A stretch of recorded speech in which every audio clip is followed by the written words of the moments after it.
நூற்றாண்டை கடந்தும் ஒரு மனிதனின் சிந்தனை வாழ்ந்து கொண்டிருக்கிறது. அந்த மனிதனின் பெயரும் புகழும் இன்றைக்கும் திகழ்ந்து கொண்டிருக்கிறது என்று சொன்னால் அதற்கு மிகச்சிறந்த உதாரணம் பாரதிதாசன். பாரதிதாசன் அவர்கள் எழுதிய கவிதையில் 2 நூல்கள் குறிப்பிடத்தக்கன. ஒரு பெண் எப்படி வாழ வேண்டும், ஒரு பெண் நன்றாக இருந்தால்தான் குடும்பம் நன்றாக இருக்கும் என்பதையெல்லாம் பாரதிதாசன் 2 நூல்களில் எழுதியிருக்கிறார். ஒன்று குடும்ப விளக்கு, ஒரு பெண் இப்படித்தான் இருக்க வேண்டும் என்று சொல்லுவது குடும்ப விளக்கு.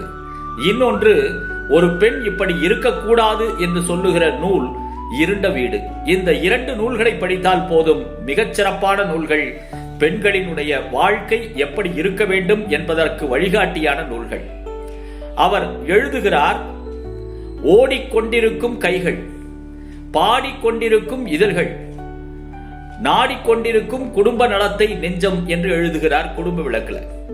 அப்படின்னா என்ன அர்த்தம் அப்படின்னா, அந்த காலத்துல தையல் மிஷின் காலில் மிதிக்கிற மாதிரி இல்லை, ஒரு கையில சுத்தி கொண்டு ஒரு கையில தள்ளுற மாதிரி இருக்குமா. அதான் ஓடிக்கொண்டிருக்கும் கைகள், பாடிக்கொண்டிருக்கும் இதழ்கள், நாடிக்கொண்டிருக்கும் குடும்ப நலத்தை நெஞ்சம் என்று எழுதுகிறார். ஒரு பெண்ணினுடைய சிந்தனை எப்படி இருக்க வேண்டும் என்பதற்கு பாரதிதாசனினுடைய இந்த வரிகள், அழகான வரிகள், நமக்கு சிறந்த எடுத்துக்காட்டு. அதுபோல பாரதிதாசன் மிக அழகாக சொல்லுவார், தமிழை பழித்தவனை தாய் தடுத்தாலும் விடேன் என்று சொல்லுவார். இது தமிழ் மொழியின் மீது இருந்த பற்று. சாணிக்கு பொட்டிட்டு சாமி என்பார் செய்கைக்கு நாணி கண்ணுறங்கு என்று மூட பழக்க வழக்கத்தை எதிர்க்கிற அவருடைய கவிதையினுடைய திணிவு என்றென்றைக்கும் பாராட்டத்தக்கதாக அமைந்திருக்கிறது. இப்படி பாரதிதாசன் எழுதிய கவிதைகள் எல்லாம் மிகச்சிறந்த கவிதைகள். இன்னமும் காதலை சொல்லுகிறார் புரட்சி கவிஞர்.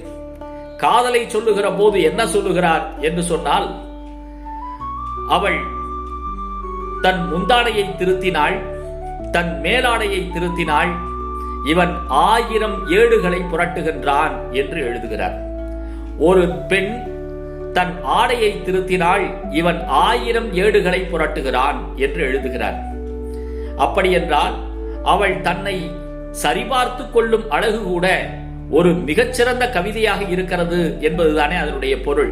இந்த கவிதைக்குரிய கவிஞருக்குரிய ரசனை, அதுபோலவே ஒரு சிறந்த எழுத்தாளருக்கு உரிய ஆற்றல், புரட்சி கவிஞர் என்ற பட்டம் பெறுவதற்கான சிறந்த சிந்தனைகள், நாட்டுப்பற்று, மொழிப்பற்று, ஒரு சிறந்த பேராசிரியர், ஒரு சிறந்த நூலாசிரியர், ஒரு சிறந்த நாடக ஆசிரியர், கவிதையிலேயே ஒரு பத்திரிகை நடத்திய குயில் என்ற பத்திரிகையை நடத்திய சிறந்த ஒரு கவிஞர் என்ற பல சிறப்புகளை பெற்ற பாரதிதாசனினுடைய பிறந்த நாள் இன்று.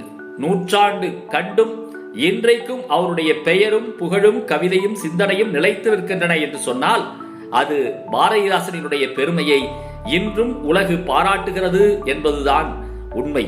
இந்த பாரதிதாசன் அவர்களினுடைய நூல்களை படித்து அவருடைய தமிழ் சிந்தனைகளை நாம் போற்றுவோம். நன்றி. அன்புடன் திருமலை அழகன்.